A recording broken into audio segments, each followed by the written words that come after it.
Bonjour. Bonjour Boris, tu m'entends? Oui, oui, oui, oui, oui, ça va? Oui, et toi? Oui. Donc, je crois que notre conversation elle s'inscrit dans le cadre d'un cycle autour de la question de la décolonisation. Et l'idée, au fond, c'est que c'est quelque chose dont on parle depuis longtemps. Décoloniser les pratiques, notamment culturelles, décoloniser nos esprits, mais qu'on met peut-être très peu en application et en pratique. Et la question des langues, comme tu le sais, c'est un vieux débat au Sénégal. Mhm. Euh, on en parle depuis très très longtemps.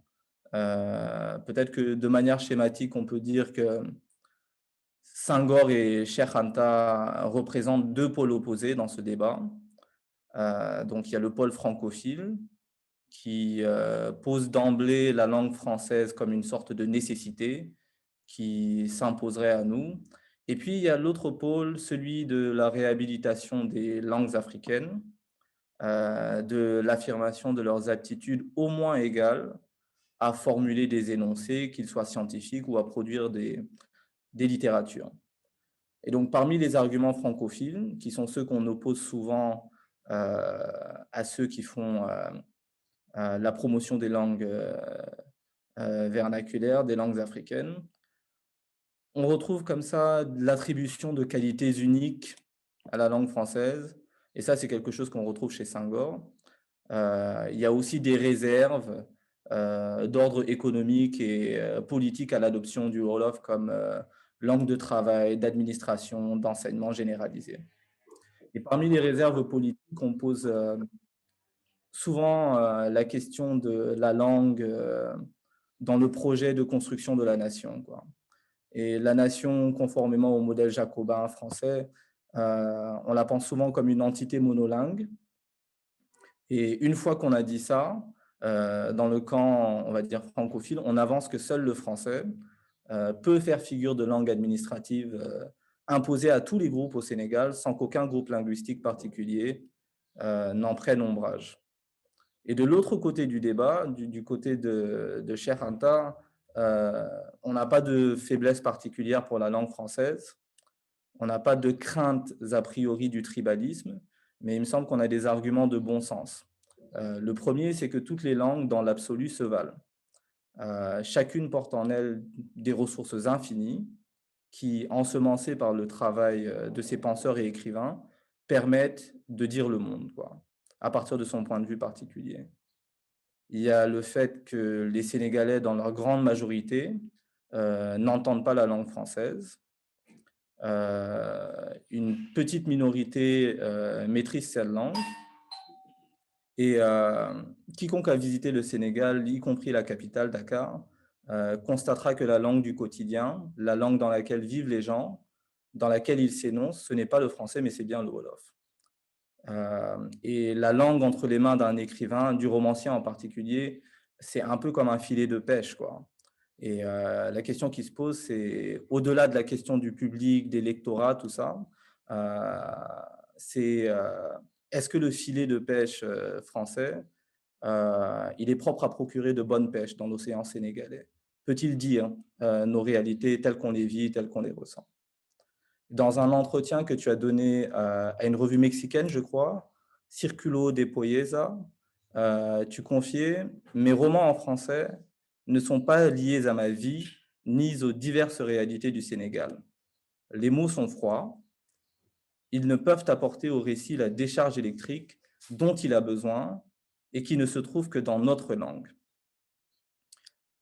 Et donc là, je pense que tu, en tant que romancier, mais aussi disciple, je dirais conséquent de Cheikh Anta, tu t'es prononcé dans ce vieux débat, euh, vieux au Sénégal, mais pas seulement, dans d'autres parties de notre continent. Euh, Tu t'es prononcé non pas à travers un essai, comme l'avait déjà fait Ngugi wa Thiong'o dans Decolonizing the Mind, mais en écrivant dans ce qui était à l'époque ton plus beau Wolof, un grand roman, Dormigolom. Et je vois dans ce geste un geste d'une grande générosité. Lorsqu'on songe aux efforts, à la rupture des habitudes acquises, à l'école d'abord, à l'université ensuite et dans ta vie d'artiste enfin, auquel il t'a fallu te résoudre pour écrire les premières phrases de ce roman. Et un peu plus tard, j'aimerais qu'on en parle justement de la mise au travail pour ce roman, du moment où tu t'es Mhm. saisi de ta langue maternelle pour, composer un roman. Mais avant d'en venir à cela, j'aimerais que tu nous en dises un peu plus, sur les aspirations, les ambitions, du jeune Boubacar Boris Diop, quand il écrivait, le premier des romans qui allait être publié sous sa plume, Le temps de Tamango, qui parut en 1981. Merci à toi, Mamadou, et bonjour ou bonsoir à toutes les personnes qui vont écouter suivre notre conversation. Moi, j'ai commencé à écrire très tôt. Je pense que j'ai toujours eu profondément ancré en moi la conviction que je serais écrivain. Je n'avais pas réellement envie de faire ou d'être autre chose qu'écrivain. Donc, j'ai commencé à gribouiller des petits poèmes, voilà, des bouts de romans, où personne ne savait que je le faisais. Et puis, à un moment donné, d'ailleurs, j'ai terminé carrément, j'ai bouclé carrément un roman intitulé La Cloison. J'étais encore au lycée, envoyé à Présence africaine et tout ça. Donc, j'étais déjà très, très sérieux. Et puis, la vie, voilà, continuait. J'appartiens à une génération qui n'a pas accepté euh, le monde dont il a hérité, qui n'a pas voulu rester tranquille. Donc voilà, je me suis retrouvé dans des mouvements à l'université, un peu, un peu partout. Ça nous prenait tout notre temps. Nous avons créé des mouvements culturels. Par exemple, le club Frantz Fanon, on lisait, relisait, je ne sais combien de fois, les ouvrages de Fanon, Les damnés de la terre, Peau noire, Masque blanc, ben, on se battait autour de ça. Et puis, bon, ben voilà, les classiques du marxisme, les textes maoïstes, souvent ça n'allait pas bien loin. On avait beaucoup de prétentions, mais on n'était pas forcément outillés pour tout cela. Mais enfin, voilà, c'était ce bain-là. Mais moi, à côté de cette vie intellectuelle publique, j'en avais une autre, je dirais, privée, intime, avec des lectures que je ne partageais avec personne. Voilà, des auteurs latino-américains, des auteurs comme Sartre, Malraux, Camus, euh, que sais-je encore, hein. Ah oui, aussi les romanciers russes classiques, Tolstoï, Dostoïevski, Tchekhov, Gogol, enfin, voilà, un très, très grand mélange. J'adorais aussi les biographies d'écrivains. Voilà, ce qui mène vraiment la voie royale vers une pratique artistique, ce sont les biographies. Euh, Comment les grands auteurs ont vécu, quel a été leur rapport au monde et à leur propre art, comment ont-ils écrit, quelle a été l'histoire finalement de leur temps et leur histoire personnelle à l'intérieur de celle de leur communauté ou de leur époque. Et lorsque vous entrez là-dedans, vous vous dites, euh, l'envie d'écrire est légitime, je le peux et je le ferai. Et évidemment, surtout au début, quand on n'a vraiment aucune expérience, au fond, on écrit un livre sur un vécu très immédiat, sur sa propre personne finalement. Et mon premier roman, le temps de Tamango, ben, le déclic est venu d'une d'une nouvelle de Mérimée dans le recueil Colomba. Et cette nouvelle, elle est simplement intitulée Tamango. Et qu'est-ce que je découvre en lisant et d'ailleurs en enseignant ce travail de Prosper Mérimée? Bien, Tamango, c'est l'histoire d'un roi, comme on disait à l'époque, d'un roi de les nègres. Il vendait des esclaves aux navires négriers. Bon, un jour, et puis voilà, en échange, il avait de la miroiterie, de l'eau de vie, de l'alcool. Et puis un jour, il est complètement ivre et il vend dans le lot sa propre fiancée, Aïché. Dans le texte de Mérimée, elle s'appelle Aïché. Chez moi, c'est Léna. J'ai changé. Elle vend Aïché au capitaine Ledoux. Le bateau négrier s'en va. Après, il le dessoule. Il se rend compte qu'il a vendu quoi, la femme de sa vie. Quoi. Et puis voilà, c'était un homme très fort, très puissant, euh, redouté. Alors, avec ses hommes, il rattrape le bateau. Il y a une bataille, ils sont vaincus, et lui-même, il est pris comme esclave et enfermé dans la cale avec ceux qu'il avait déjà vendus, ses sujets. Et là, il fomente une révolte, euh, Aïché, évidemment, entre les mains des Toubabs, des Blancs. Il fomente une révolte. Au fond, la révolte, elle est guidée par la passion amoureuse. Mhm. Et finalement, ils arrivent à tuer tous les Blancs. Ils se libèrent de leur chaîne dans la cale, foncent sur le pont, tuent tous les Blancs et deviennent maîtres du bateau négrier. Et qu'est-ce qui se passe à ce moment-là? Le bateau négrier se met à errer sur l'océan. Ils ne savent pas comment conduire un bateau négrier. Et pour moi, c'était une métaphore parfaite de nos États qui venaient d'être indépendants et, et qui, faute d'expertise en fait technologique, faute de savoir-faire administratif, technique, conduisaient nos pays nouvellement indépendants à leur perte et à leur recolonisation. Parce que qu'est-ce qui est arrivé au bateau de ces esclaves? Tous, presque, ils meurent.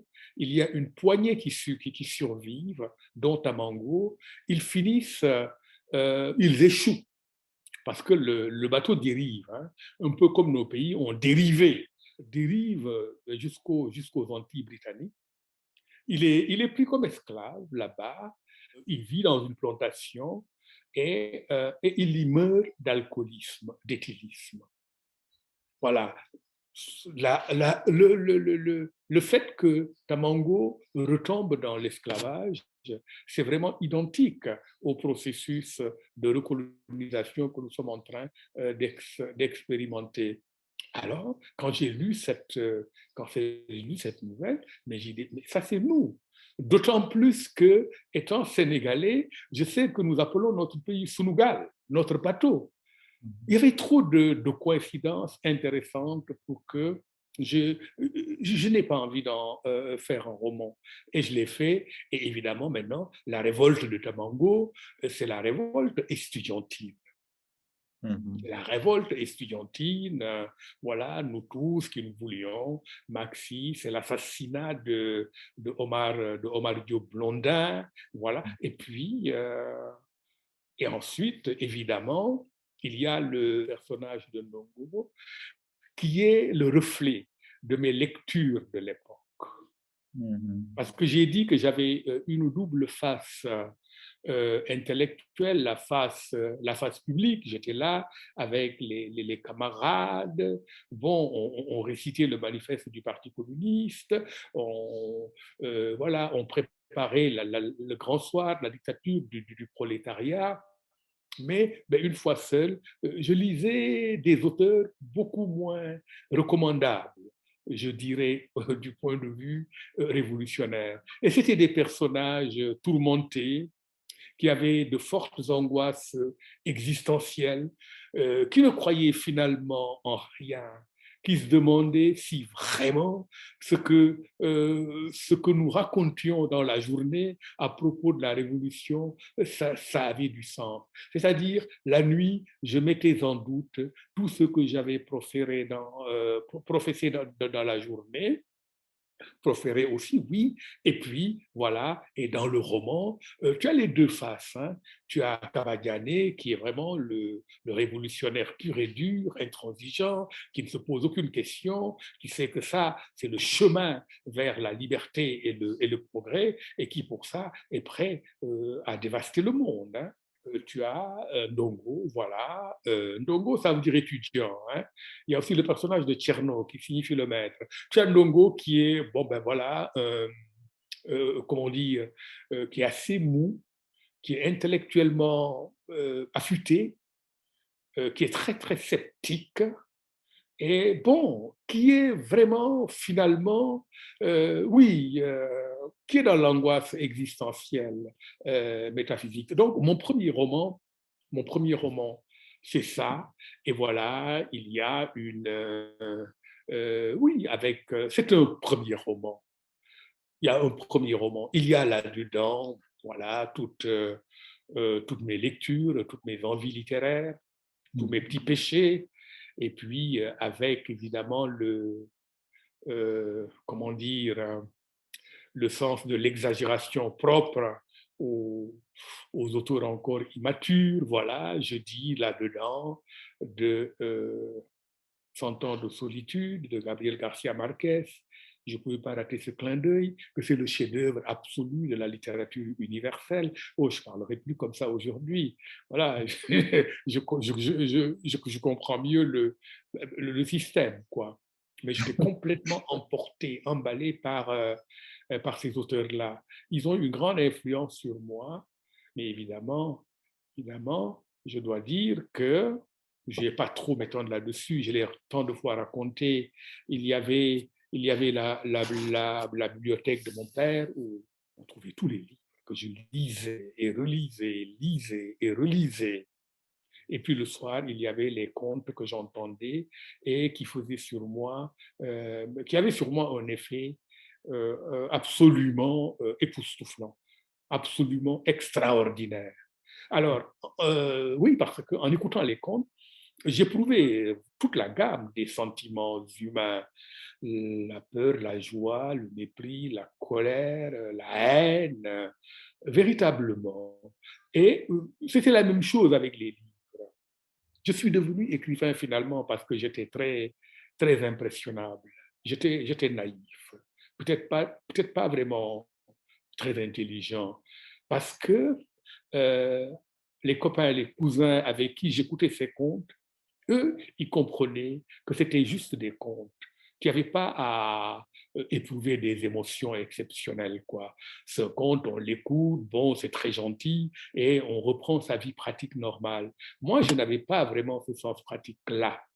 Et donc, ce que je découvre à travers les livres dans la bibliothèque du père et les contes nocturnes, c'est que avec des mots, on peut créer des mondes, on peut susciter des passions, on peut modifier la façon de penser et de sentir des uns et des autres. Et puis, pour en finir sur ce point, le temps de Tamango, il y a la préface de Mongo Betty, que je ne connaissais pas à l'époque. Évidemment, c'était nous à l'université, on se promenait avec son livre, d'ailleurs interdit en France, chez Maspero. Bon, on avait tous les livres de Maspero, mais celui de Mongo Betty était notre texte favori, même basse sur le Cameroun. Mhm. J'avais étudié évidemment le pauvre Christ de Bomba et tout cela, mais même pas sur le Cameroun, la guerre de libération de l'UPC, Wandé, Moumie, Oumniobé surtout. C'était tellement important pour nous. Et donc, Betty, c'était pas du tout. Et il avait des engagements extrêmement forts à l'époque, au prix de sa vie, parce qu'on était au temps de Foccart et de Gaulle. Ça ne plaisantait pas. Eh bien, pour nous, c'était, oui, c'était une figure euh, mais quasi divine, quoi. Et puis, il y a deux amis qui ont mon manuscrit avec eux à Paris. L'un d'eux, bien connu aujourd'hui, Boubacar Diop, Bouba, c'est mon tourneau, le professeur Bouba Diop, là, prof d'histoire ancienne à l'UCAD, et le regretté Hamidou Dia, écrivain lui aussi, poète, spécialiste de Césaire, qui a écrit un roman, Les Cendres de l'espoir. Donc, il avait le roman. Moi, je n'y pensais plus. Hein. Et puis un jour, il m'appelle pour me dire que j'allais être publié. Voilà. Il m'a même pas dit qu'il l'avait déposé quelque part. Il m'a dit, ah, tu sais, ça va être publié. Ah, j'ai failli devenir fou. Toute ma vie, j'avais lu des écrivains de toutes les nationalités. J'allais avoir un livre avec, à moi, avec mon nom sur la couverture. Non, mais cette émotion-là, je ne pense pas l'avoir jamais ressentie depuis lors. Et il se trouve que euh, il était à l'époque aussi, tout en militant dans les mouvements estudiantins en France, dans les mouvements de gauche et d'extrême gauche, Amilou Dia était aussi professeur de philosophie au lycée Corneille de Rouen. Et dans ce Mhm. lycée, il y avait deux Africains, lui en philo, et un autre professeur de lettres classiques, un certain Mongo Betty. Mhm. Voilà. Ils avaient donc, voilà, ils s'étaient liés. Mongo Betty avait vu en Hamidou Dia un jeune vraiment qui n'aimait pas Senghor, qui se battait pour l'Afrique. Naturellement, le courant est passé très vite. Hein. Et il lui a dit, mais j'ai un ami à Dakar qui a écrit un roman. Est-ce que vous pouvez le lire et le préfacer? Mongo Betty a dit oui. A dit oui et ça prenait du temps. Ça prenait du Mhm. temps pour que sa préface arrive. Et moi, vraiment, juste par scrupule, hein, je n'aimais pas l'idée qu'il allait préfacer mon livre, qu'il se pouvait qu'il préface mon livre du bout de la plume, quoi. Un peu, ouais, un jeune à encourager, tu sais, le genre de truc un peu paternaliste, là. J'étais assez orgueilleux. Pour moi, c'était, bon, il m'a fait une bonne préface, où il n'a pas le temps de le faire. Je n'ai pas envie d'utiliser juste le nom de quelqu'un. Et j'ai dit à Amidou, dis-lui vraiment que s'il n'a pas le temps, il n'y a pas de problème. Et Mongo Betty a dit non, au contraire, j'aime beaucoup ce livre, je suis en train de le relire. Et après, il a donné bon, cette préface que moi, je trouve magnifique, mais mon jugement est très, très subjectif. En tout cas, ça m'a beaucoup touché. Et si si je peux dire de quelqu'un qu'il m'a vraiment mis le pied à l'étrier, c'est Mongo Betty, quoi. Cette expression que j'aime bien. Mongo Betty m'a mis le pied à l'étrier. Ensuite, Amidou Dia vivait à Rouen. Je suis allé voir Amidou. Nous sommes allés à la rencontre de Mongo Betty qui nous a reçus chez lui, dans le quartier de Bois-Guillaume.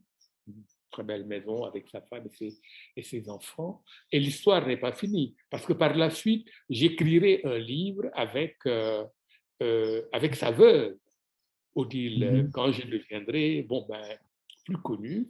Après la mort de Betty, j'écrirai Négrophobie Mhm. avec Verschave, le bien connu François-Xavier Verschaft, et Odile Topner-Bihidi, la veuve de Mongo Betty, qui à ce jour reste une amie précieuse. Mais voilà, le, c'est ça le commencement. Et donc, déjà, à l'époque, toi, tu es au Sénégal, tu écris du Sénégal. Une des choses qui te caractérise dans ta génération d'intellectuels, c'est tout de même le fait que tu as fait toutes tes études au Sénégal, que tu me confiais une fois avoir quitté ce pays pour la première fois à un âge assez tardif. Et malgré tout, ton premier bouquin, tu l'écris et il est publié à Paris. Il est publié à Paris. La préface est rédigée quelque part en France. Donc, il y a tout de suite la Il est médiation écrit, par la France. mais il est écrit en français. Il est écrit en français aussi, c'est vrai. Et comment est-ce que comment est-ce que ce livre ensuite revient au Sénégal? Comment est-ce que tu deviens un écrivain au Sénégal et que on commence à te voir comme tel? Tu as employé une fois une expression que je trouve vraiment formidable. Tu as dit: «Nous sommes écrivains par oui-dire». Mhm. À l'époque, quand Le Temps de Tamango paraît, avec une préface quand même prestigieuse, celle de Mongo Betty, qui est un auteur connu déjà à l'époque, je pense.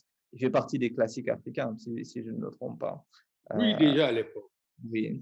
Euh, Comment est-ce que ça change l'idée que l'on te fait de toi au Sénégal? euh, Quel lectorat est-ce que tu y as? Oui. Ça aussi, c'est très intéressant. Dès le départ, moi, mon projet, c'est d'être écrivain. Je prends cela très, très au sérieux. Et puis,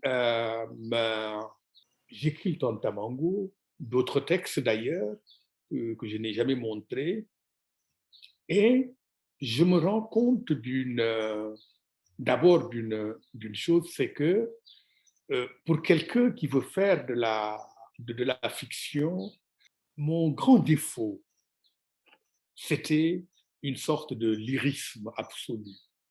Écrire pour écrire. Le plaisir d'entendre des phrases plaisantes à l'oreille. C'est normal parce que la bibliothèque dont je parle, la bibliothèque du Père, eh bien, il y avait des livres de divers horizons, mais je pense qu'il y avait la totalité de la littérature du 19e siècle et la littérature romantique. Et ça m'a forcément marqué. Les mots pour les mots, les belles phrases. Et euh, je me suis dit, en fait, il va falloir que je me discipline. Et peut-être là, Sartre a été mon modèle. En même temps, auteur de fiction et de non-fiction. C'est comme ça que j'ai été amené à étudier la philosophie, voilà, à réfléchir de manière organisée sur la société et à me souvenir de cet auteur qui disait que le classicisme, c'est le romantisme dominé. C'est-à-dire, il faut vraiment, il faut se brider. Voilà, cette approche-là, et puis je me retrouve en train de faire du journalisme. Parce que je me rends compte qu'au fond, si je veux rendre compte des phénomènes sociaux, le meilleur, c'est quand même de connaître la société. Et je n'étais pas, et je ne suis toujours pas, quelqu'un qui interagit quoi, au quotidien. Quoi. Et bon, voilà, être vu, être entendu partout, je n'ai jamais aimé ça. Mais je me rendais compte que, en fait, ça veut dire aussi que et si je veux en parler, eh bien, il va falloir que je sois informé. Et être informé, ce n'est pas simplement lire les journaux, mais en fait, c'est faire l'information. Parce que les journalistes, lorsqu'ils écrivent, lorsqu'ils donnent une information, il y en a peut-être 50 qu'il garde sous le coude. Mhm. Et donc, il y a une face obscure, secrète de l'information. Il faut y accéder. On y accède, bon, en apprenant le journalisme, mais aussi, comme je dis parfois, je suis allé au CESTI, hein, bien tard. J'avais déjà publié Le Temps de Tamango, pour apprendre d'abord à lire le journal, mais aussi pour acquérir euh, une, euh, une forme d'expression nerveuse. Ça, c'est l'influence du roman américain. Je me suis Mhm. tapé tout Steinbeck et tout Hemingway. Voilà, nerveuse, quelque peu comme les correspondants de guerre, quoi. Quelque peu saccadée, pas de bavardage, dire l'essentiel en aussi peu de mots que possible. Alors, j'ai soumis euh, tous les volets de ma formation et de mon existence à une ambition, à un projet d'être écrivain. Et comment ça marche au Sénégal? Au Sénégal, bon, ben, le Tamango, ben, il est publié. Je ne dirais pas qu'il passe totalement inaperçu parce que, bon, voilà, je fais mes premières radios et puis on en parle un peu dans la presse. Pour un premier roman, c'était pas mal. Il a le prix du Bureau sénégalais du droit d'auteur. C'est Birago Diop en personne qui me remet le prix en 84, à ma grande fierté, parce que Birago, c'était quand même une figure importante. Et puis, il y avait aussi le fait que le roman, euh, c'était déjà les auteurs que l'on appelle, que Sévanou Dabla appelle les auteurs de la deuxième génération, hein. C'est-à-dire, je suis dans cette catégorie avec William Sassine, avec Emmanuel Dongala, avec Henri Lopez, Sonny Laboutansi, voilà. On est dans l'expérimentation euh, esthétique. Et ça retient l'attention, hein. On compare avec les auteurs latino-américains, mais bon, l'un dans l'autre, cela ne va pas bien loin. En fait, ce qui a vraiment changé la situation ici au Sénégal, c'est que dès mon deuxième roman, j'ai eu le Grand Prix de la République du Sénégal pour les lettres. C'était la Mhm. première fois que c'était décerné. Euh, Serge Correa a eu le Grand Prix pour les arts, moi-même pour les lettres, et évidemment, on s'est mis à en parler. Et puisqu'entre-temps, j'étais devenu journaliste, je crois que si je n'avais pas été journaliste, j'aurais été moins connu comme écrivain. Mais évidemment, je ne me suis jamais trompé là-dessus. Et tu as bien fait de rappeler cette expression. J'ai fini par m'en rendre compte moi-même. Expérience personnelle, c'est-à-dire, voilà, les gens, ils n'ont pas forcément les moyens d'acheter des livres, ils n'ont pas les moyens de les lire parce qu'ils n'ont pas été à l'école. Ils entendent parler d'un auteur. Et lorsque vous êtes journaliste, que vous intervenez dans les médias, vous interviewez, oui, les journalistes ont cette bénédiction-là. Ils ont des chances d'être mieux connus, quoi, d'être plus présents sur la scène publique que les autres. Et puis évidemment, voilà, j'ai été impliqué dans quelques polémiques, notamment la polémique de Tcharoy. Voilà, et je crois que j'ai aussi, je ne suis pas quelqu'un de très tranquille. Comme citoyen, franchement, je ne me mêle de rien. Mais en tant qu'intellectuel, je suis plutôt du genre bagarreur. Et puis voilà, il y a eu cette polémique avec Senben, etc. Bon, et après, on s'est retrouvés, on s'est compris chez lui, peu de temps avant sa mort d'ailleurs. Grâce à Samba Gadjigo, on a dîné, on s'est expliqué, voilà. Mais il y a eu ça aussi. Ça a mis mon nom, voilà. Et puis, les textes que j'écrivais. Et aujourd'hui, je suis connu.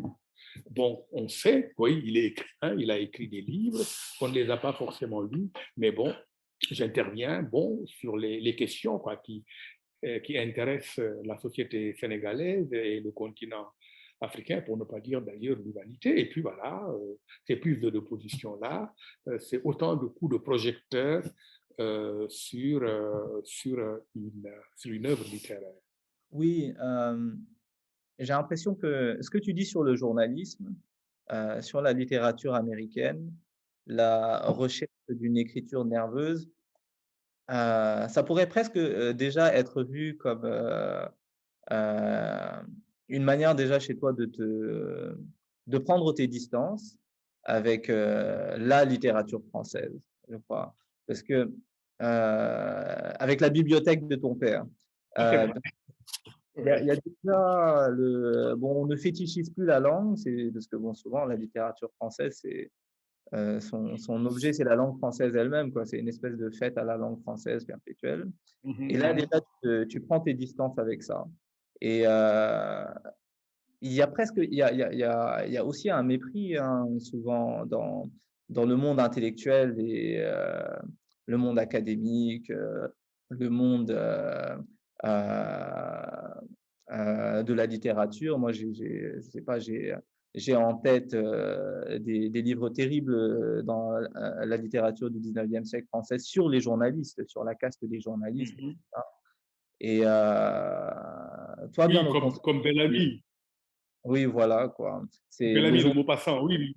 voilà, Mhm, le journaliste, c'est pas nécessairement la figure, la plus valorisée, des milieux intellectuels en règle générale. Et je vois que toi, tu prends, tout de suite, tu te démarques de ça. Et c'est peut-être déjà une manière de de briser le sort, cette espèce de fétichisation de la langue française, qui passe aussi beaucoup par l'amour de la littérature, quoi. oui, je pense qu'on peut le dire ainsi. Euh, Lorsque je lis les auteurs anglophones ou même les auteurs russes, je me dis, mais finalement, même le négliger, cela peut être le summum de l'art.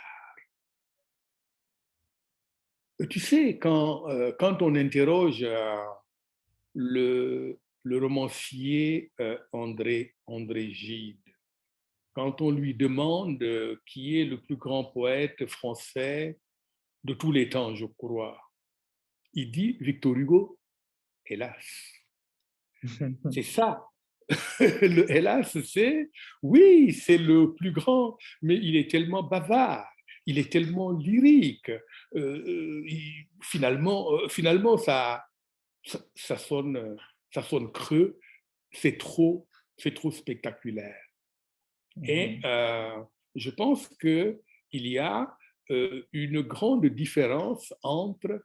mais ça a été un apprentissage, finalement, la sortie de euh, de l'idolâtrie, de la phrase, finalement, de la phrase dans la langue française.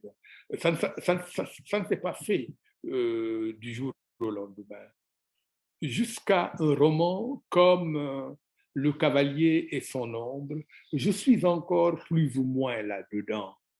Mais j'en sors complètement lorsque je reviens du Rwanda et que j'écris le, le Murambi, le roman sur le Rwanda, Murambi, le livre des ossements.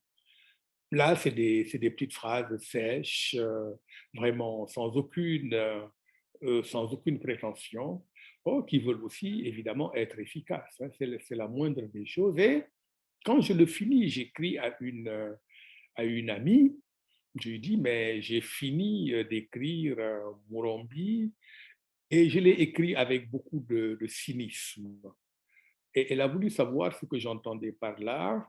Je lui ai dit, je l'ai écrit sans grande phraséologie, sans me soucier même, voilà, des conventions euh, romanesques trop contraignantes. Je l'ai écrit en réalité vraiment, je n'avais en tête que l'histoire. Je l'ai écrit comme on parle pour être entendu, pour être immédiatement compris. C'est pourquoi le livre est, les phrases sont courtes, sont simples, le livre est dépouillé, mais c'est normal. Mais c'est normal parce que lorsque je vais au Rwanda, je découvre l'implication de la France, qui vient maintenant d'être, je dirais, universellement admise et reconnue après le rapport de l'historien Vincent Duclerc. Moi, je trouve ça très vite, parce qu'on ne peut pas me raconter des histoires. Je sais que là, la France, mais elle a vraiment trempé. Je le sais dès 98, quoi. Mhm. Elle a trempé dans ce génocide autant qu'elle pouvait le faire avec François Mitterrand. Et elle l'a fait au nom de la défense du rayonnement de la langue française, de la défense d'un pays francophone. Euh, et je me sens très mal avec cette langue française qui est mon instrument de travail. Et donc, je l'utilise à minima Mhm. dans Murambi, le livre des ossements. Et Mhm. après, voilà, euh, je fais ce qu'il y a lieu de faire, c'est-à-dire je retourne à ma langue maternelle, sans avoir jamais dit, je le précise, que plus jamais je n'écrirai en langue française. Je n'ai jamais dit ça. La priorité pour moi, c'est d'écrire dans ma langue. Et bon, ben voilà, si j'en ai envie, c'est une question d'envie, si j'en ai envie d'écrire en français. Mhm. Oui, non, mais je trouve ça vraiment très, très intéressant. Donc, plus tu vas, moins tu es au service de la langue française. Au fond, tu t'en sers quoi, à ta convenance. Mhm. Mais tu disais que le Rwanda t'a fait te sentir mal à l'aise avec le français, pour des raisons que tu viens de dénoncer de manière très claire, quoi. Ça fait vraiment sens vu sous cet angle-là. Mhm. Et, mais avant ça, tu étais certainement dans les mouvements de gauche, auxquels tu participais et avec la fréquentation de Cheikh Anta Diop qui arrive très tôt chez toi, sensibilisé au caractère problématique, de l'usage, dans nos productions intellectuelles de la langue du colon.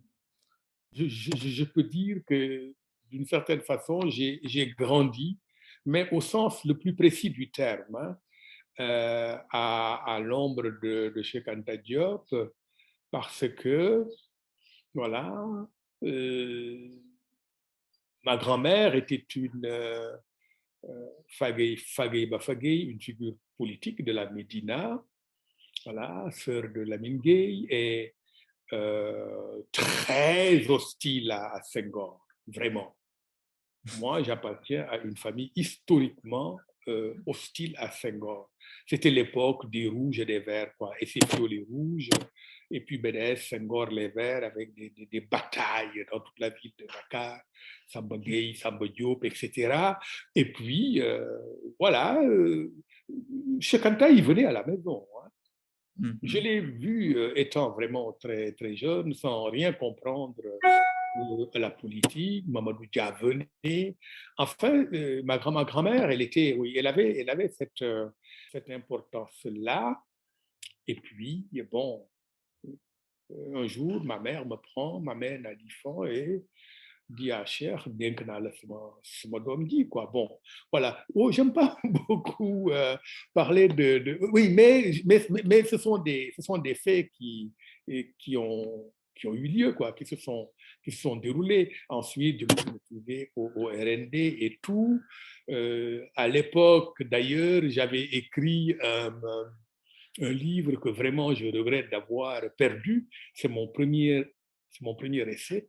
C'est bien la première fois que j'en parle. Mmh. Un manuscrit entier intitulé, c'était à propos de la négritude, quoi. Mmh. Le masque et le masque et le visage. Voilà. Mmh. Le masque et le visage, c'est ça. Un livre très, très, très violent contre Senghor et où, dans ma grande arrogance d'intellectuel immature, je me permettais de d'égratigner le grand Cheikh Anta Diop. Et puis, je lui ai porté le livre hein, pour qu'il le lise. C'était un cahier, hein, plein de trucs. Cette fois-ci, c'était écrit à la main. Bon, il l'a lu, il m'a encouragé, il a dû se dire, bon, vraiment, ce garçon, il a encore beaucoup à apprendre, il ne faut pas le décourager. Alors donc, moi, j'étais dans cet environnement. Ensuite, il y a eu, voilà, moi, je critiquais tout. Hein. Il y avait, y compris chez Kanta à l'époque, il y avait, comment dire, il y avait maintenant ces mouvements de gauche, d'extrême gauche, on était dedans. Et puis, quand le RND est créé, le RND, il est créé parce que Cher se dit, ces jeunes, ce sont les forces vives de la nation. Ces jeunes qui sont dans ces mouvements d'extrême gauche. En réalité, il y a une jonction à faire entre eux et les masses paysannes, les masses populaires et essentiellement, fondamentalement, les masses paysannes qui viennent à moi. Et puis voilà, moi, je vais être celui qui va organiser cette connexion. Parce qu'ils sont trop dans les livres, ils ne connaissent pas la vie réelle des gens, ils ne connaissent pas la sagesse de leur peuple, la culture de leur peuple. Ils sont, oui, ils ont lu Hegel, ils ont lu Marx, ils ont lu Lénine et Mao, Trotsky. Non, qui viennent, quoi.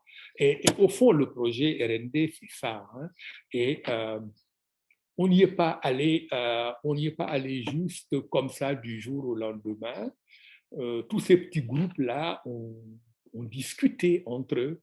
Moi, je me souviens que euh, notre groupe à nous, avec les Hussein Bey, les Djibril Ning, Abdou Fall, l'ancien ministre de la Santé de Abdoulaye Wade, puis de la Culture, bah, euh, on s'est concerté pendant un an.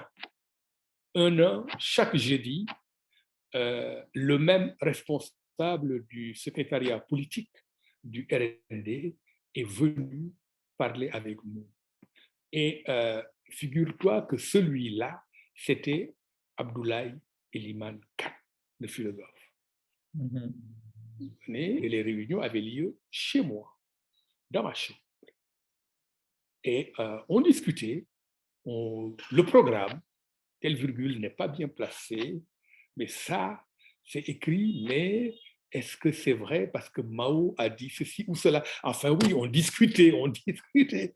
Et puis très patiemment, mais pendant tous les jeudis, hein, pendant un an, hein, et très patiemment, bon voilà, là, il expliquait de sa voix très très calme et tout. Et puis, voilà, à un moment donné, nous avons pensé que nous étions quand même mûrs pour oui, il y avait Marietou Diong, je crois, il y avait Awali, enfin vraiment, ce groupe-là. À un moment donné, nous nous sommes dit, bon ben voilà, nous sommes d'accord, nous entrons. Et c'est comme ça que tous, on s'est retrouvés dans le parti de Cheikh Anta Diop. Et évidemment, voilà, ça fonctionnait beaucoup plus comme une, je le dis toujours, parce que c'est tellement important, beaucoup plus comme une université populaire que comme un parti classique, quoi. Voilà, Cher, il s'attaquait dans toutes ses interventions aux grands enjeux, quoi. On lui avait interdit d'enseigner à l'université. Il avait fait de son parti une université où se retrouvait le meilleur de la jeunesse sénégalaise, quoi. Avec son lyrisme, sa naïveté, son caractère intrépide, le patriotisme. Il y avait tout, tout, tout. Et à ces gens-là, qui n'étaient pas des étudiants ordinaires, il a parlé, il a enseigné l'Afrique, il a enseigné la vie, il a enseigné le panafricanisme, etc. Et avec ça, voilà, on avait lu Nation et Agriculture, évidemment, et vous aviez Sahir Thiam qui se battait pour les langues nationales, il y avait la revue Kadou. On est écrivain. Moi, je suis écrivain. Parce que dans tout ça, j'ai jamais. Il y avait le Boris du jour et le Boris de la nuit. Hein. J'ai jamais pensé que, à cause de toutes ces histoires-là, que je renoncerais à écrire mes livres à moi, qui n'auraient rien à voir, et je le savais très bien, avec tout ce que j'ai raconté dans la journée. Mhm. Un roman, ça s'écrit avec des doutes, pas avec des certitudes. La philosophie, oui, c'est les certitudes.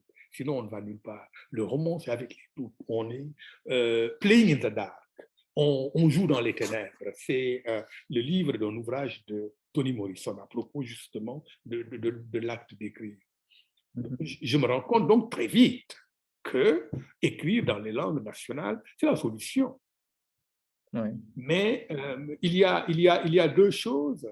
Une chose évidente, c'est que je ne me sens pas capable de le faire. Parce que toute ma formation, je l'ai faite en français.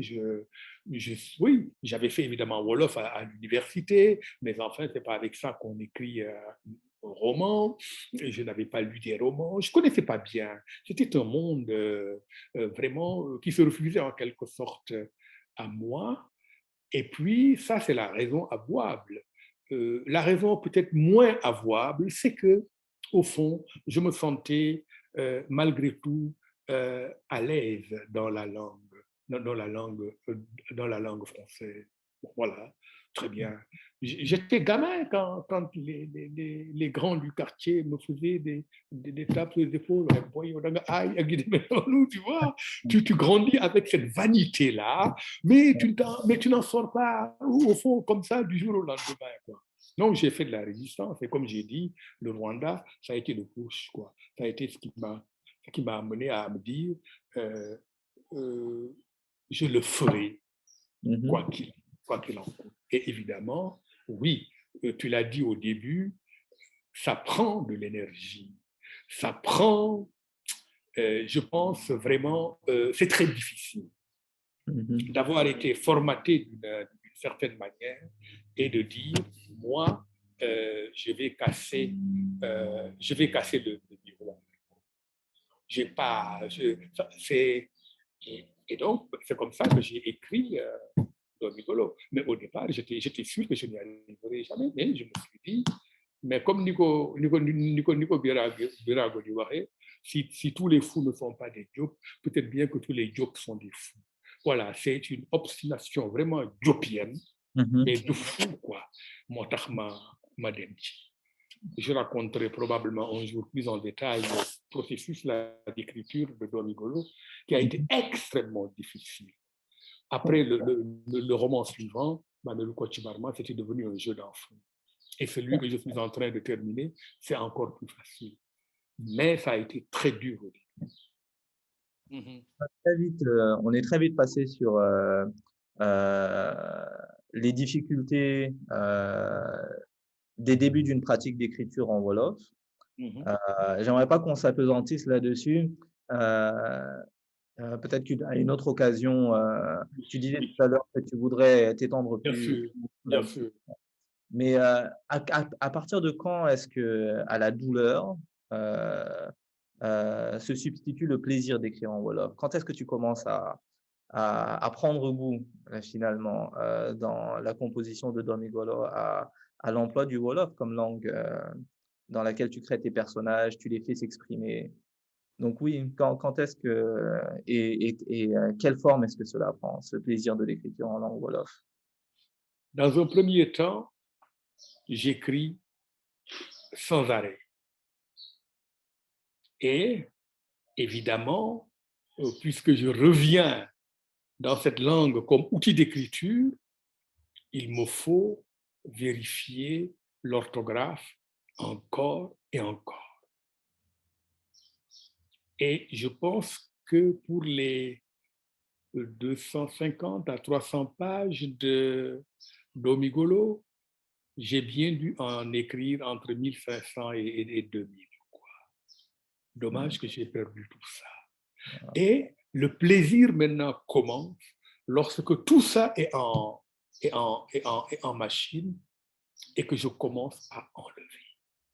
je commence à enlever et chaque phrase qui est terminée, en réalité, mais tu l'entends. En fait, c'est ça qui fait la différence entre écrire dans sa langue de vie, je ne dis pas langue maternelle, hein, dans sa langue de vie et dans une langue que l'on a apprise à l'école. Au Sénégal, ma langue de vie, c'est le Wolof, en tant que citadin. Ah, si j'étais au Fouta, ce serait le Pulaar, ailleurs le Serer, le Diola. Eh bien, moi, je suis né à la Médina. Depuis que je suis né, j'ai grandi à Thiès, j'entends parler le Wolof. Et donc, c'est ça ma langue de vie. Et euh, quand on écrit avec ça, mais on entend les phrases. On entend les phrases, ça n'a rien à voir avec ce qu'on a lu et qui est enfermé, tous ces signes enfermés dans les livres de la bibliothèque du Père. Et là, évidemment, la voix que j'entendais, c'était la voix de la conteuse, parce qu'il faut aussi le dire, les contes n'étaient pas faits en français, heureusement. Mhm. Les contes étaient faits en Wolof. C'est là que je les ai entendus. Et je me suis rendu compte finalement, en écrivant en Wolof, que que, à mon insu, et c'est probablement le cas de presque tout le monde, j'avais stocké un trésor inestimable quelque part dans mon subconscient. Et ça ressort lorsque je me mets à écrire. Mais quelle est la voix que j'entends? J'entends la voix de la conteuse. Quelles sont les expressions? C'est quoi euh, vraiment qui font écho, quoi, qui résonnent? Ben, en général, ce sont des expressions féminines parce Mhm. que, bon, autant mon père était voilà, un intellectuel, surtout pour son époque, ma mère, mes soeurs, mes tantes, elles n'ont jamais été à l'école. Et finalement, ben, on le sait bien, ce sont les femmes qui s'occupent des enfants, qui les éduquent. Et lorsque j'écris en Wolof, ben, ce sont ces voix féminines que j'entends. Parce que ces femmes, généralement, ça a changé heureusement maintenant. À l'époque, elles n'allaient pas à l'école, elles nous parlaient en Wolof. Alors, on renoue avec ces racines par rapport à cela. Je crois que c'est si vrai qu'il y a en Wolof des phrases, si un homme les prononce, on a aussitôt l'impression qu'il est efféminé. En fait, les femmes se sont appropriées nos langues nationales. Bon, ben, en tout cas, dans le cas du Wolof, ça me semble vraiment manifeste, quoi. Mhm. C'est très, très clair. Et je fais des lectures. Et ça aussi, ça montre la différence. J'ai fait des lectures, voilà, Les tambours de la mémoire, Le cavalier et son ombre, avec voilà, la diaspora en Italie, en Espagne, en France, ailleurs. On est là, on lit, et puis voilà, oui, c'est grave, c'est sérieux. Mais lorsque je lis Domigolo, j'ai eu à le faire beaucoup de fois en Espagne, en Italie, avec les Sénégalais. Mais franchement, l'atmosphère est complètement détendue. Tout ça est beaucoup plus, c'est beaucoup plus drôle. Je dirais, pour résumer sur ce point, qu'en fait, contrairement à ce qu'on croit, un roman, et ça, je l'ai appris en écrivant Donigolo, Mamelou Koch Barma. Vraiment, ça ne s'écrit pas avec juste des mots, surtout des mots puisés dans un dictionnaire étranger. Ça s'écrit avec des vibrations, avec une question de sonorité. Et le fait d'écrire dans une langue étrangère, c'est-à-dire dans une langue qu'on n'entend pas, dont on n'expérimente pas la sonorité au sens le plus banal du terme, mais ça induit un déficit poétique originel. dès le départ. Dès le départ, les phrases sont empruntées, sont engoncées dans le dictionnaire, et puis ça ne chante pas, ça ne chante pas assez. Et on sort de certaines prisons, de certaines règles qui sont tellement contraignantes. Tu sais à quel point la langue française a horreur des répétitions, contrairement à la langue anglaise. Hein. Voilà. Et tu te rends compte que quand tu écris en Wolof, mais tout le charme de la langue mais vient de sa redondance. Oui, il faut répéter. Il faut répéter sans hésiter. Et il faut savoir répéter. Évidemment, on ne répète pas n'importe comment. Il faut savoir, il faut savoir répéter. Quand je dis redondance, je pense aussi exagération. C'est fondamentalement poétique. Et ça, on le gagne. Et puis, Yeah. évidemment, tu te rends compte que les structures du roman, de la narration réaliste balzacienne, classique, ça ne coïncide pas du tout avec nous, ce que nous faisons, les grandes descriptions. Voilà.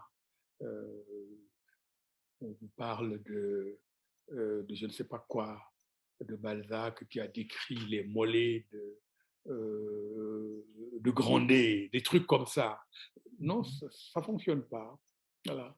On est au cœur du récit. J'ai plusieurs remarques à faire euh, sur la base de ce que tu viens de dire. Tu disais qu'un roman, ça s'écrit avec des facéties, avec des vibrations. Et ça m'a fait penser au fait que tu écris aussi avec beaucoup de facéties, quoi. Et que dans Domigolo, le français est présent notamment par le biais de deux personnages. Ce couple totalement dysfonctionnel, monsieur et madame Soumaré, quoi. Marée, oui. Et tu situes par ces deux personnages dans le quartier de Nyarela euh, le français comme cette espèce par ce couple totalement, euh, comment dirais-je, d'une part dysfonctionnel, euh, Déphasé. oui, mais aussi ridicule dans son déphasage et son insistance à s'envoyer des insultes dans un français châtié, etc.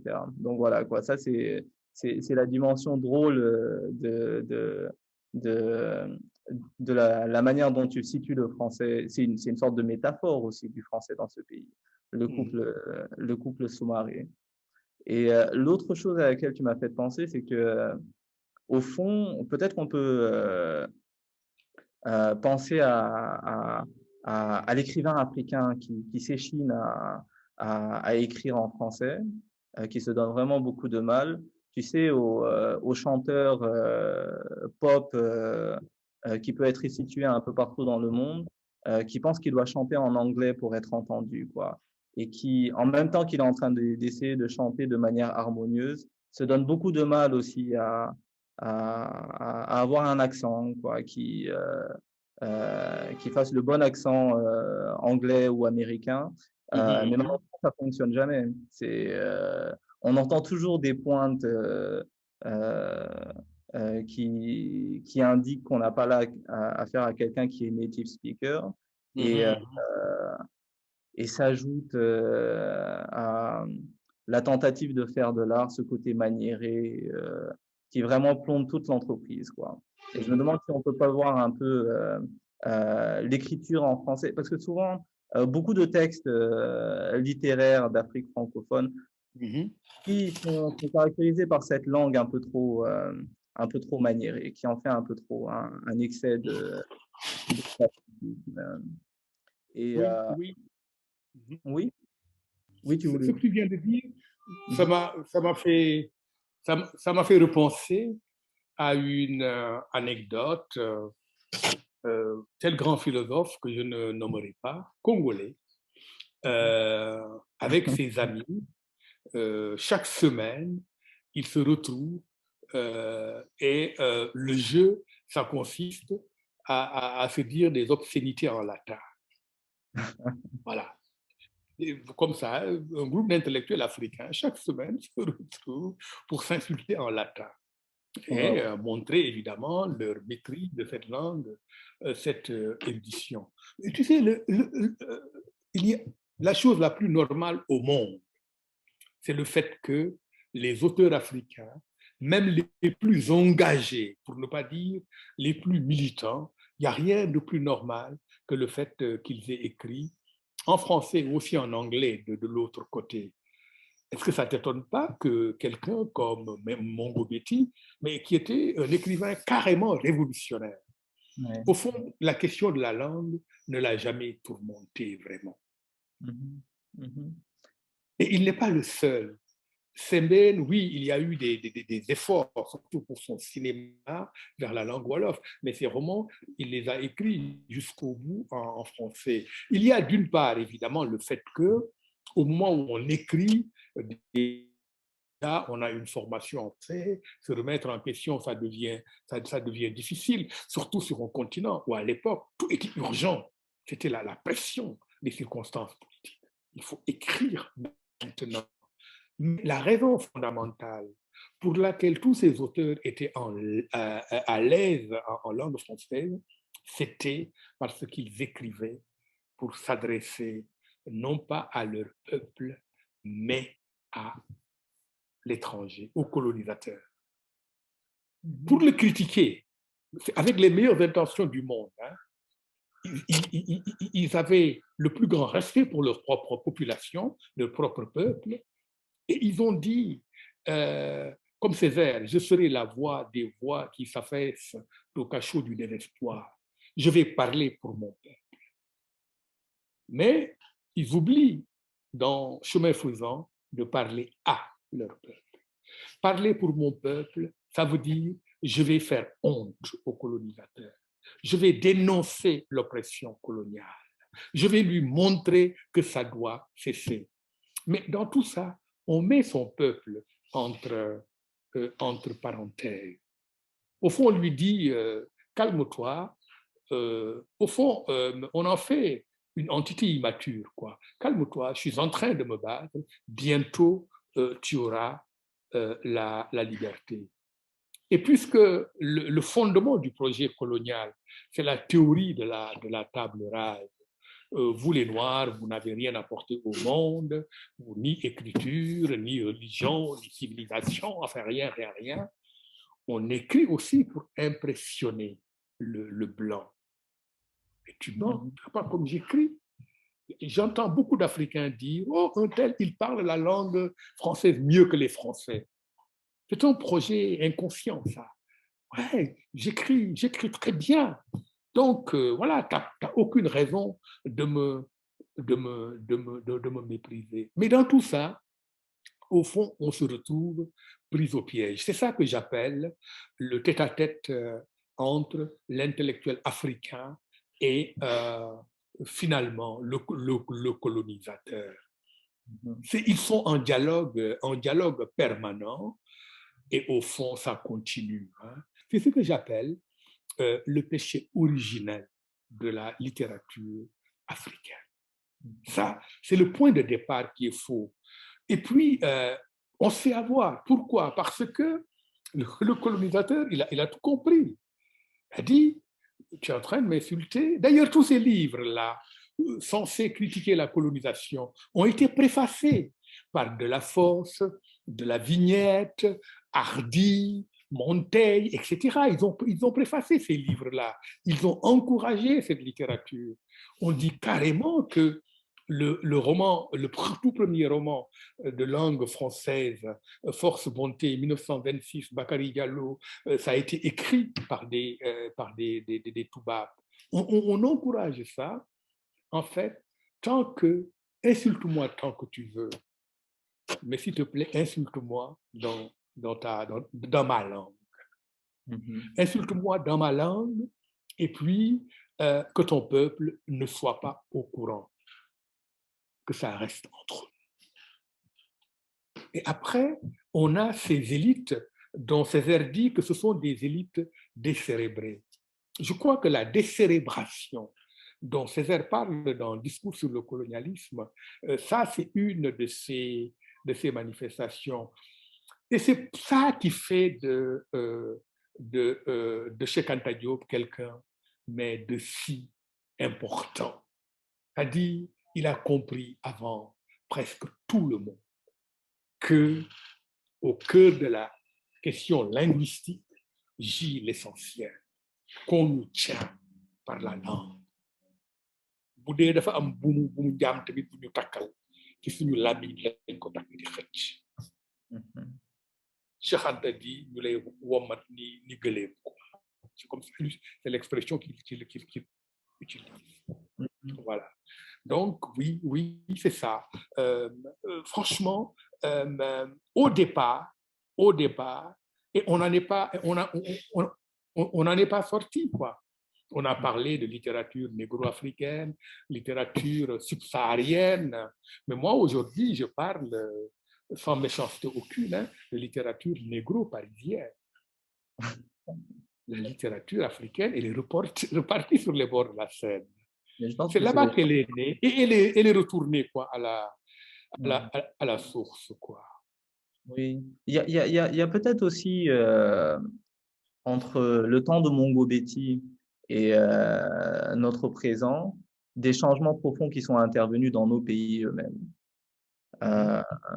Au Sénégal, par exemple, je pense que la situation de la langue française dans les années 60, 70, 80 est bien différente de celle qu'elle est aujourd'hui.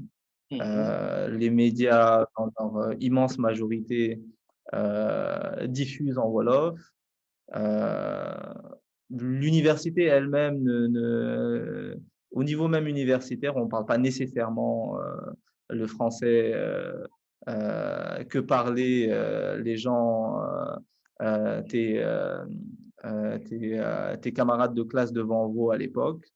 Donc voilà, quoi, il y a ces changements qui sont intervenus qui font que il y a tout simplement plus de public local. Déjà, il était déjà très restreint, ce public, mais je pense qu'il l'est encore plus aujourd'hui.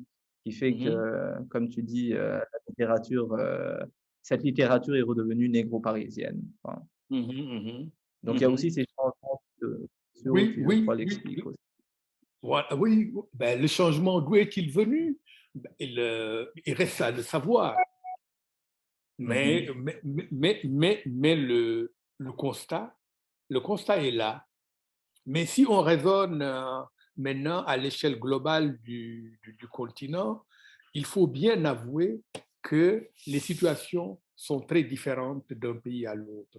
Je le dis parce que parfois, je fais des conférences et tout ça, il y a quelqu'un qui se lève, qui me dit « Ouais, mais moi, j'ai été au Cameroun, là-bas, la question linguistique reste très compliquée. » Un autre me dit « Ouais, j'ai vécu en Côte d'Ivoire, au Gabon, etc. » Les situations sont extrêmement différentes. Quoi.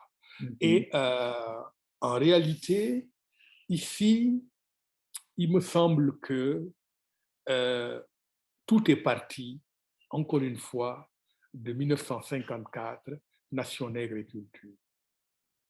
Ce livre paraît, et puis il y a un groupe de jeunes étudiants sénégalais, que l'on connaîtra plus tard sous le nom de groupe de Grenoble. Il y a là-dedans leur Benjamin, Cheikh Aliou Ndao, Saliou Kandji, Massamba Sarré, Hassan Silla, chez qui ils se rencontraient, à Grenoble. Ils disent, nous avons lu ce livre, eh bien, qu'est-ce que nous allons faire du fait que nous l'avons lu? Et ça donne naissance au premier alphabet de langue Wolof, Idjib Wolof, que je crois avoir ici. Et là, on est en 58, hein, le groupe de Grenoble, c'est 58. Ils rentrent au Sénégal tous, et puis on a Sakhir qui, comme je l'ai dit, Pathé Diagne, Kadou, les uns et les autres, sur les flancs de la société. Sur les flancs de la société, il y a vraiment une action de promotion des langues avec des noms connus, Bouba Diop, bon, dont j'ai parlé à propos du temps de Tamango, Aram Fall, évidemment, Mamadou Ndiaye, enfin, vraiment, quoi. Arrête, Papyrus, aujourd'hui même notre maison d'édition, Edjo Édition, et tout le travail que nous faisons, voilà.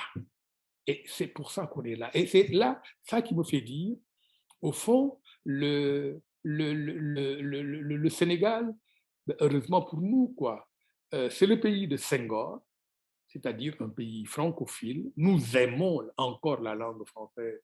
C'est elle qui nous a lâchés. Hein. Nous aimons la langue française. Mais le Sénégal, c'est aussi le pays de Cheikh Anta Diop. Et ça, voilà. Et au fond, le modèle français a été victime d'une certaine arrogance culturelle. Le modèle éducatif. On réserve l'enseignement de la langue française à une minorité, une élite qui est censée tirer le reste de la société vers le haut. D'ailleurs, à Avatar, dire la langue, on espère qu'avec le français, bon, tous ils vont vouloir parler français, comme le président Senghor, comme les ministres, etc., comme les écrivains. Ça a marché pendant un temps. Mais celui qui s'est mis en travers du processus, c'est Cheikh Anta Diop et son œuvre. Hein. C'est ça. Si on l'avait pas eu, je ne sais pas moi, peut-être qu'on serait en train de parler encore latin. Moi, ma sœur, elle est prof de grec et de latin. Hein. Donc, oui, c'est ça. Ça a joué ce rôle-là. Ça, Ouais. c'est une interprétation intéressante parce que Mhm. moi, j'avais l'impression qu'au fond, la société sénégalaise elle-même, du fait notamment euh, de la politique éducative au Sénégal, quoi, qui n'a pas nécessairement les moyens de ses ambitions, c'est-à-dire Mhm. transformer les millions de jeunes Sénégalais en francophones. Oui, c'est avec son patrimoine linguistique a fait Exact. et Tu complètes mon idée. Exact. Oui, oui. mais Mhm. c'est mais c'est vrai qu'il y a ce processus que tu rappelles. Il y a eu des Mhm. actes qui ont été posés depuis Mhm. les années Mhm. 50, des prises de position publiques, des initiatives, des textes Mhm. qui font qu'aujourd'hui que la société est prête dans sa grande majorité, bon peut-être qu'elle l'a toujours été d'ailleurs, à entendre ces intellectuels lui parler leur langue, euh, qui avaient déjà une préparation dans le monde intellectuel, des outils qui ont été forgés, mis à disposition, etc. J'aimerais qu'on parle maintenant de Ejo que tu viens de Oui. mentionner et Mhm. du travail que tu es en train de faire, du temps que tu es en train de prendre sur ton temps d'écriture pour faire fonctionner des institutions. Mon petit doigt me dit que ça doit te coûter quand même, que tu préférerais certainement te concentrer euh, à ton œuvre d'écrivain. Mais ces textes en Wolof, il faut bien les éditer, il faut les diffuser. Et ouais, tu as mis la casquette d'entrepreneur quoi, pour faire ça. Oui, entrepreneur amateur, mais quand même, je pense que ça marche euh, en fonction de l'ambition qu'on avait au départ. La philosophie de Edjo, c'est un mot kinyarwanda, la principale, l'unique langue, l'unique, hein, même pas la principale. Il n'y a jamais eu deux langues au Rwanda, l'unique langue du Rwanda, et ça veut dire à la fois hier et demain, quoi. Ça indique le passé et le futur, et bon, pour nous, c'est quand même important dans l'optique chekadayenne de dire, bon, ben voilà, pour mieux préparer le futur, il faut avoir une connaissance approfondie de son propre passé. Voilà, la reconquête de soi, ou dit autrement, toujours par Cheikh Anta Diop, la reprise de l'initiative historique que nous avons perdue au fil des âges. Et puis, l'ambition, c'était, voilà, on ne va pas faire quelque chose avec là, bon, donc on dessine, on écrit un projet pour les bailleurs, on leur dit, voilà, on a besoin d'argent. Non, on n'a jamais demandé de l'argent à personne. Nous en sommes à la quatrième, cinquième année. Pendant 3, 4 ans, nous avons fonctionné exclusivement avec nos moyens personnels, mais en étant à la fois modeste et sérieux. Ça, c'est un esprit de sacrifice. On n'investit pas seulement de l'argent, on investit du travail, du temps de sommeil, le temps que personnellement, je ne suis pas seul, hein, mais je peux parler de moi, le temps que j'aurais pu consacrer à écrire mes romans, bah, il faut mettre ça dans, dans ce projet. Voilà. Et puis bon, on a commencé à avoir de l'aide, nous les en remercions, de la direction du livre et et de la lecture, comme tous les éditeurs d'ailleurs du pays. Nous avons, l'aide d'une association fondée par un ami qui s'appelle Baye Ndiaye, Cosa Africa, qui est en Italie et qui nous aide de temps en temps. Et puis, une chose à la fois touchante et assez extraordinaire, c'est à 2 reprises des personnes que pour des raisons évidentes je ne peux pas nommer, voilà, quelqu'un qui vient et qui dit, voilà, je vois ce que vous faites, euh, et puis voilà, voici ma contribution. Bon, on est gêné d'en parler, mais en même temps, je pense qu'on doit à ces personnes-là de dire. Un jour ou l'autre, nous révélerons leur nom. C'est comme ça que nous travaillons. Je peux dire que après 4 ans, nous avons publié 10 ouvrages dans ces conditions. Le 11e arrive peut-être dans 3 semaines, quoi, un peu après la qualité. Il va à l'imprimerie la semaine prochaine.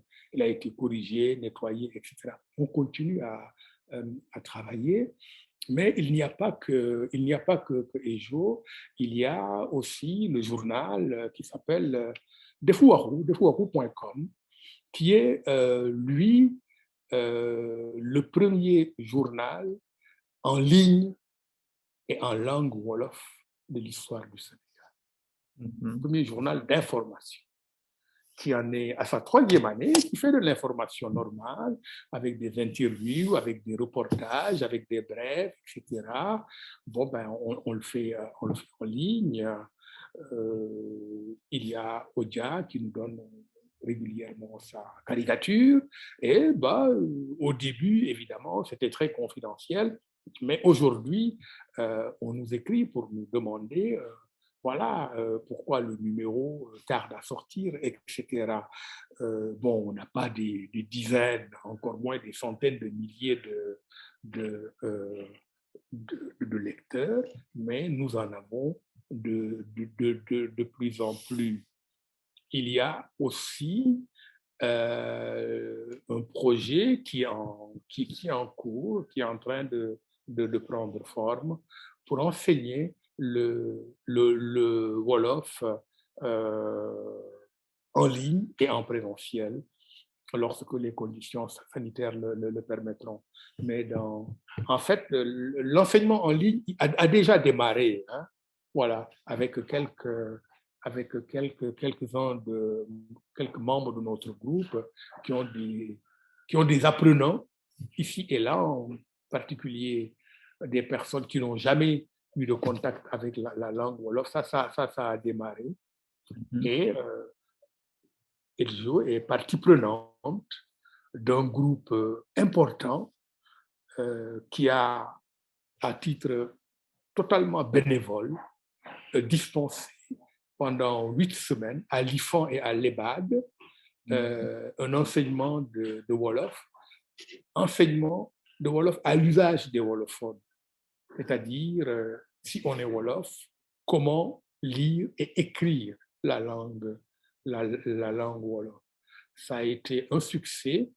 Il en est né un groupe intitulé Kipuk Laminu Laku Wolof, pardon, et il y a, on a recensé l'usage fautif de la langue Wolof dans l'espace public. On a tout corrigé, on l'a mis à la disposition des médias. On continue d'ailleurs à le faire. Le groupe continue à se concerter, à réfléchir. Et les cours vont reprendre 2 samedis après la Korité. Les premiers cours avaient lieu le mercredi, mais ceux-ci auront lieu le samedi de 10h à 13h, cette fois-ci. Voilà, une session intensive, quoi, sur 3 semaines, de 3 heures chaque semaine. Merci beaucoup, Boris. Peut-être pour conclure, parce qu'on vient, on va bientôt, ça va bientôt faire 2 heures qu'on est là. Oui. Qu'est-ce que tu dirais à ceux qui sont sensibles à cette question de la promotion des langues nationales, qui en voient la logique, quoi, sous plusieurs rapports? Qu'est-ce qu'ils peuvent faire pour contribuer à la diffusion des textes en Wolof, à soutenir ce mouvement qui est entamé, comme tu le dis, depuis les années 50, quoi, mais qui, au fond, est porté par des individus et qui n'a pas d'appui institutionnel conséquent, à la mesure du nombre de personnes qui sont représentées, c'est-à-dire les millions de locuteurs du Wolof, quoi, dans ce pays. Oui. Non, mais je pense que chacun de nous a besoin d'une révolution personnelle. Parce que beaucoup d'intellectuels aujourd'hui, et ça c'est nouveau, sont gênés par leur manque de maîtrise de la langue Wolof à l'écrit.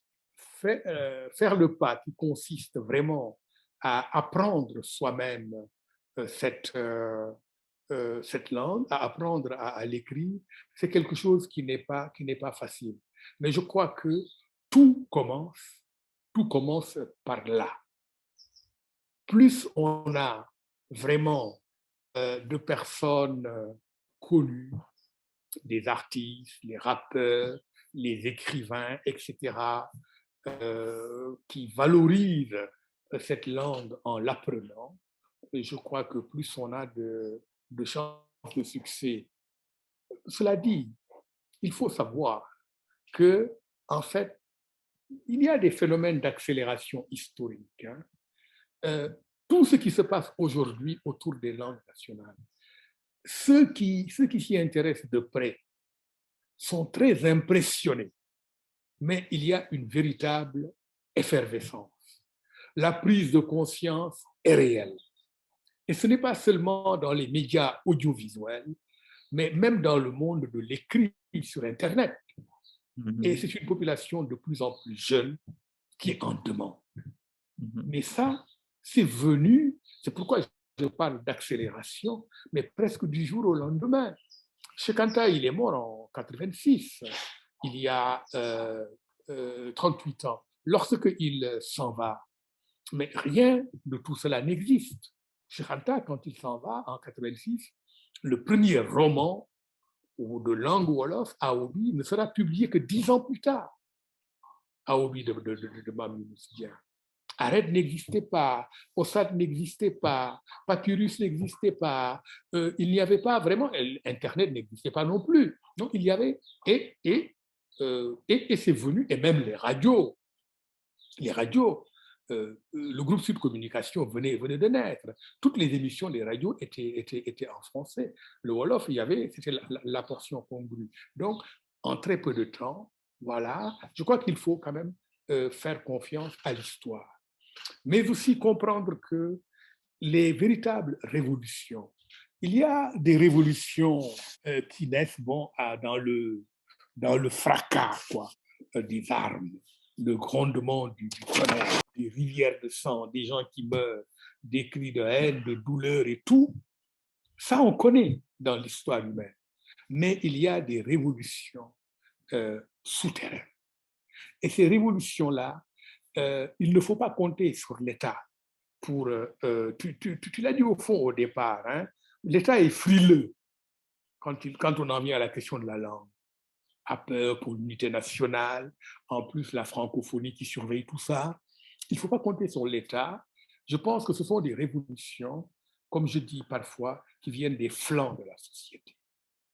Tout ce qui permet à la langue Wolof aujourd'hui au Sénégal de tenir le haut du pavé, mais vraiment d'être sur le point de supplanter tout simplement la langue française, mais ce n'est pas l'État qui l'a fait. C'est venu des flancs de la société. Pour moi, c'est ça l'authentique société civile. C'est des sacrifices personnels. Des gens qui ont donné de leur temps, de leur sommeil, que personne maintenant, d'ailleurs, l'État aide, hein, que personne pendant longtemps n'a voulu ni aider, ni prendre au sérieux. Voilà, maintenant, finalement, en pleine gloire, l'expression est un peu exagérée, parce qu'il y a encore tant à faire. Mais quand on compare les années 80 et maintenant, on peut se dire, mais en très peu de temps, c'est allé très vite. Mais vous savez, moi, je me souviens très bien de l'époque où quand on chantait en Wolof, bon, voilà, on dirait à qui des folklore, là, quoi. C'est rien, tout le monde chantait en français, ou bien Baragouine, la Bassosé, espagnol, yo. Mais légui, oh, mais c'est fini, ça. Il semblerait d'ailleurs, l'histoire est connue, que c'est Mba, le trompettiste, qui a aidé à cela, quoi, à ce que les chanteurs Bougouchi, qui Wolof, et puis qu'ils laissent tomber moins l'espagnol et le français. Maintenant, on a l'impression que depuis la nuit des temps, au Sénégal, on chante en Wolof. On aura aussi, j'en suis sûr, très vite l'impression qu'au Sénégal, on a toujours écrit en français, en Wolof, pardon, qu'on le fait depuis la nuit des temps. Et c'est pour ça d'ailleurs que Shekanta dit que la littérature africaine d'expression portugaise, française ou anglaise est une littérature de transition. C'est-à-dire, au regard de l'histoire littéraire s'étendant sur plusieurs siècles, voire plusieurs millénaires, c'est une littérature qui constitue une petite parenthèse, quoi. Même si aujourd'hui on a l'impression qu'elle occupe tout l'espace. Non, non. L'histoire, c'est plus compliqué. Et j'imagine que dans les décennies à venir, au Sénégal en tout cas, la tendance sera totalement inversée. La littérature dans les langues nationales tiendra carrément le haut du pavé. Et puis voilà, on montrera du doigt, comme des curiosités exotiques, ceux qui écrivent en français. Oh, j'ai dit, ça c'est un rêve. Hein. Mais c'est faut pas peut-être... prendre ça au sérieux, c'est un rêve. Oui, mais je me demande si c'est peut-être pas déjà le cas. Il y a quelque chose de la curiosité exotique. Je ne sais pas, dans la plupart des espaces au Sénégal, en ce qui concerne l'écrivain négro-parisien, comme tu disais tout à l'heure, c'est un personnage fort éloigné. Oui, peut-être pour conclure, juste dire que la littérature en Wolof, outre le fait qu'elle est en Wolof, c'est de la littérature. Dormigolo et Bamelu Kochebarma, les deux livres que tu as écrits en Wolof, les deux romans, sont de très très grands romans qui nous donnent à voir le Sénégal sous un angle profond, à travers une série de personnages, oui, dont on se souvient longtemps, et que lire en Wolof et écrire en Wolof, c'est aussi quelque chose de très très plaisant quand on aime la littérature. Merci beaucoup, Boris. Et merci, Modou. Merci beaucoup. À très bientôt. À très, très vite. Hein. Voilà.